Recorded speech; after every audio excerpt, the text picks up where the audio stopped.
Indo पाक match में पाकिस्तान की जीत पर आतिशबाजी कश्मीर में जो हो रही है श्रीनगर में, उसका खुलकर समर्थन करना जो महबूबा मुफ्ती ने किया है सही है।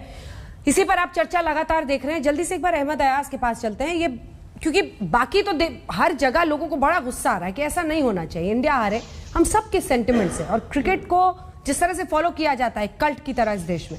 अयाज साहब, इन तस्वीरों को देखकर आतिशबाजी की आप आहत होते हैं? देखिए, ये दो टीम्स के दरमियान क्रिकेट का गेम है और इस गेम को गेम के अंदाजे से देखना चाहिए। इसको कोई सियासत नहीं बनाना चाहिए, चाहे वो मुफ्ती महबूबा हो या वो पात्रा जी हो। इसको गेम ही रहना देना चाहिए और जो भी जीतेगा इस गेम में उसके लिए शाबाशी होती है। ये हर एक जगह पर अवेलेबल होता है, हर एक जगह पर होता है, ये पहली बार नहीं होता है। तो आतिशबाजी करना ठीक है। अब ये कहोगे आप कश्मीर में ही क्यों? अब आपको देखना पड़ेगा। देखिए, कश्मीर एक ऐसी जगह है जो बड़ी शांत जगह है। काम के लिहाज से ये कोई फास्ट लाइफ नहीं है यहाँ पे। यहाँ लोग वैसे भी लड़के आजकल स्कूल ज्यादा नहीं जाते, बेकार भी है, कोई काम दाम तो है नहीं, तो इसलिए उनको एक एक्टिविटी मिली। उनके पास और कोई एक्टिविटी यहाँ है भी नहीं करने के लिए, तो एक एक्टिविटी लगी होगी उनको इसको सेलिब्रेट करने के लिए, इसको खेलने के लिए। तो मुझे लगता है कि मुझे याद आता है स्कूल के दरमियान दो लड़कों के दरमियान खेल, एक मसला हो गया क्रिकेट के दरमियान। एक अंकित था, सरदार लड़का, और एक मुसलमान लड़का था। बदकिस्मती से मुसलमान लड़के से हाथ से क्रिकेट फिसल गया और वो अंकित के सर पर लग गया और बड़ी खून बही उसकी।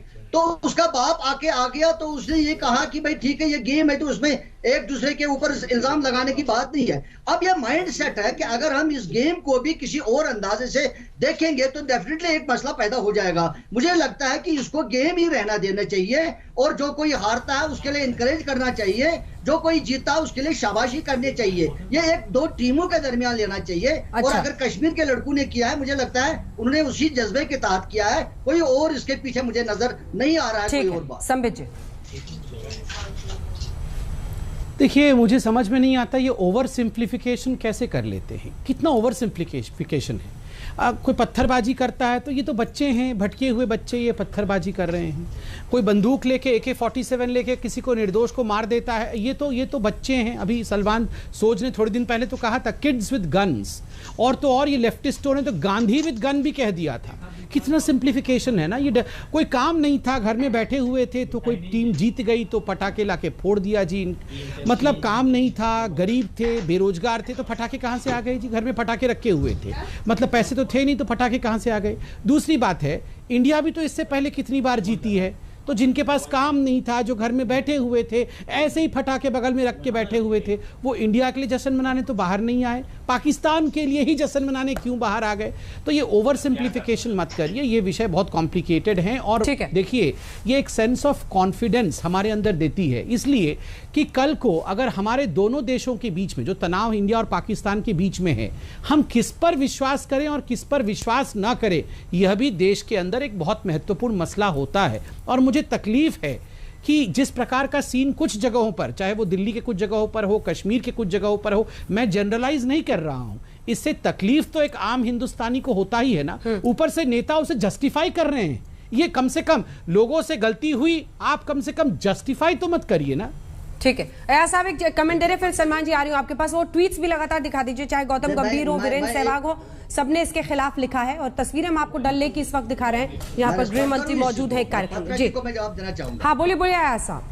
देखिए पत्रा जी, आप ये कहोगे कि भाई ये तो माइंडसेट की बात है। आप ये कहोगे कि बच्चों ने पहले से ही ये स्टॉक करके रखा था, ये पटाखे वटाखे। क्या आप ये समझ रहे हो कि यहाँ बच्चों को पहले ही पता था कि पाकिस्तान जीत जाएगा, इसलिए हमने करना है? ऐसा सोच नहीं है। मुझे लगता है कि आपको सोच को थोड़ा सा खुला करना पड़ेगा, ओपन जहन से बात करना पड़ेगा। जैसे आपने बहुत प्रेशर के बावजूद कि पाकिस्तान के साथ मैच नहीं खेलना है, बहुत प्रेशर आया कि मैं मत खेलिए, उसके बाद भी आपने खेला। चलो, एक खुले दिन का इजहार किया, खुले माइंड का इजहार किया, अप्रिशिएबल है। इसीलिए ये छोटी छोटी चीजों को एक बहुत बड़ा मसला बनाना, मुझे नहीं लगता कि ये कोई मैच्योरिटी की बात है। I am sorry to tell you, are a matured person, you are a spokesman of a national party. I think you should also have a very open mindset and not that कि भाई।